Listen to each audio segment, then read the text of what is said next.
Bien, bonjour, sans décrire toutes les tables, on va revenir un petit peu sur quelques questions de la base météo. Alors, on peut commencer par la question 8. Donc, si on se rappelle un peu la base, ce qu'on peut faire, c'est qu'on peut faire afficher déjà tous les attributs et toutes leurs valeurs pour la première table qui est la table des stations. Donc, en faisant comme ça. Et apparaît donc pour chacune des stations météo, par exemple Bastia, un code, enfin différents codes qui sont fournis qui permettront de servir de clé primaire. Et ensuite latitude, longitude et puis l'altitude. Voilà. Donc si on s'attaque maintenant à la question numéro 8, on voudrait le nombre de stations dont l'altitude est supérieure à 45 degrés. Donc si on reprend la requête précédente, on peut déjà spécifier les latitudes. Donc on va faire une sélection. En plus pour l'instant on n'a pas projeté, enfin on a fait une projection complète et on va simplement faire une sélection sur la latitude 45 degrés, latitude nord.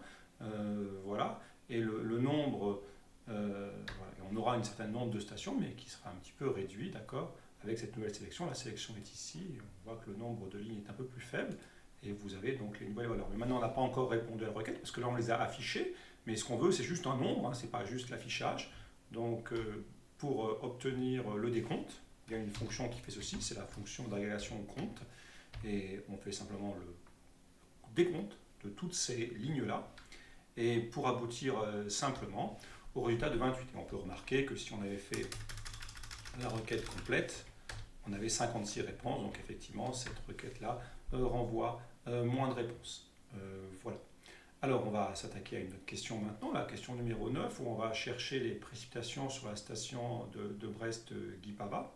Alors là, c'est une requête plus technique, car elle va impliquer à la fois la table des stations et la table des données, qui est la table temps, qui va nous fournir en fait les différentes caractéristiques météorologiques, de température, de pluviométrie.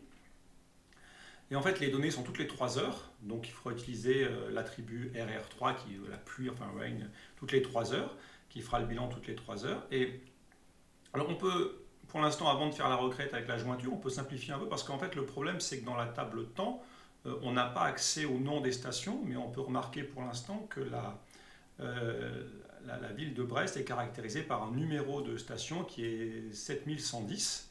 Alors on va pour l'instant pas faire la vraie requête, on va faire une requête simplifiée qui s'appuie juste sur la base temps et on va simplement select et on va donc faire.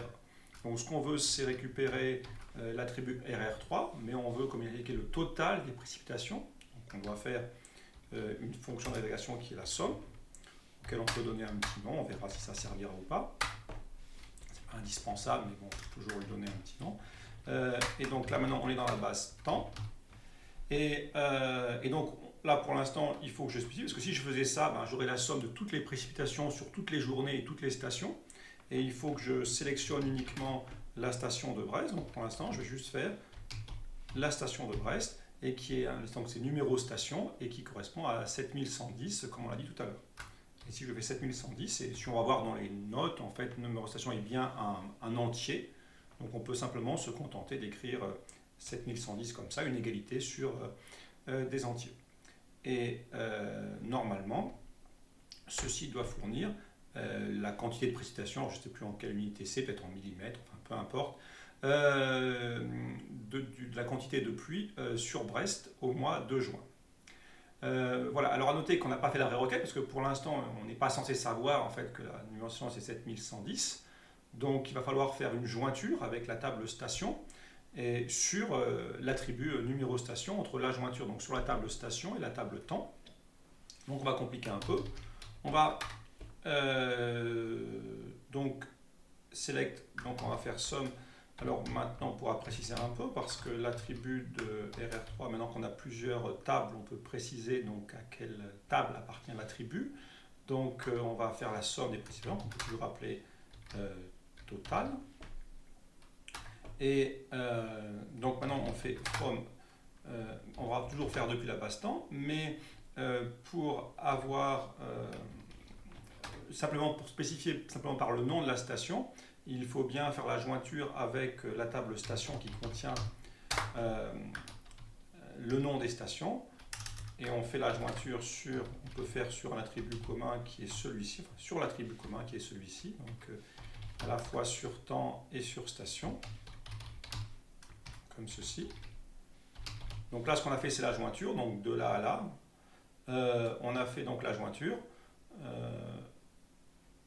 Et ensuite, là, on a calculé, mais il faut spécifier maintenant sur quoi on fait le calcul. Et on se limite bien sûr à la ville de Brest. Donc il faut sélectionner la ville de Brest. Et maintenant que j'ai fait la jointure, j'ai accès donc au nom de la station. Et le plus simple quand vous avez une chaîne de caractères, c'est de passer par comme ceci, de passer par like, et on va mettre Brest pourcentage, donc qui acceptera toutes les variantes de Brest quelque chose, d'accord, qui devrait correspondre ainsi. Voilà. Et on a bien la même réponse, mais vous voyez que maintenant on n'a pas eu besoin d'utiliser le numéro de la station. La réponse est bien la même, mais sans utiliser le numéro de la station. Alors on va passer maintenant à la question 10. Donc maintenant on veut le numéro des stations, donc là on n'aura pas besoin de faire de jointure, et le total des précipitations pour chaque station. Donc là on va avoir besoin de faire un group by parce qu'on veut pour chacune des stations la totalité des précipitations. Donc il va falloir regrouper les lignes en gros par station, et ensuite dans chaque station on fera la somme des précipitations. Dans ce cas-là, on va commencer par select, donc on veut le numéro des stations, donc on va faire afficher on veut déjà faire afficher le numéro des stations. La somme des précipitations. Donc là, on va utiliser juste la base temps, donc on peut se passer de rajouter le temps point. Et on va continuer à donner un nom à ce total de précipitations. En même temps. Voilà. Et maintenant, ce qu'il faut faire, c'est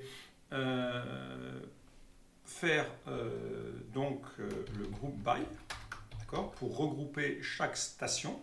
Et donc on comptera donc par station les précipitations. Et on va donc regrouper comme ceci. Et voilà, ça devrait. Donc là, ce qu'on a fait, on reprend tranquillement. On a bien donc projeté sur les stations, calculé la somme des précipitations dans la base temps. Tout ça est dans la base temps. Et on a regroupé par station. Ce qui doit donner le résultat. Alors pour l'instant, c'est pas très académique comme ceci avec des noms, mais on peut déjà améliorer un peu en mettant un order by, par exemple, on va donc total, d'où l'intérêt d'avoir mis un alias, d'accord, ça évite de tout refaire. Donc la somme des précipitations, j'appelle total, et donc je vais ordonner par le total, et on va faire par exemple descendant. Voilà, et donc là maintenant, vous voyez que j'ai la somme des précipitations dans chaque station. Alors pour l'instant, c'est la requête qui a été demandée. Alors c'est vrai que la requête n'est pas forcément extrêmement facile à lire parce qu'on n'a pas le nom des stations. Donc c'est la requête suivante maintenant où on veut non plus le numéro des stations mais le nom des stations. Et donc on va combiner un petit peu les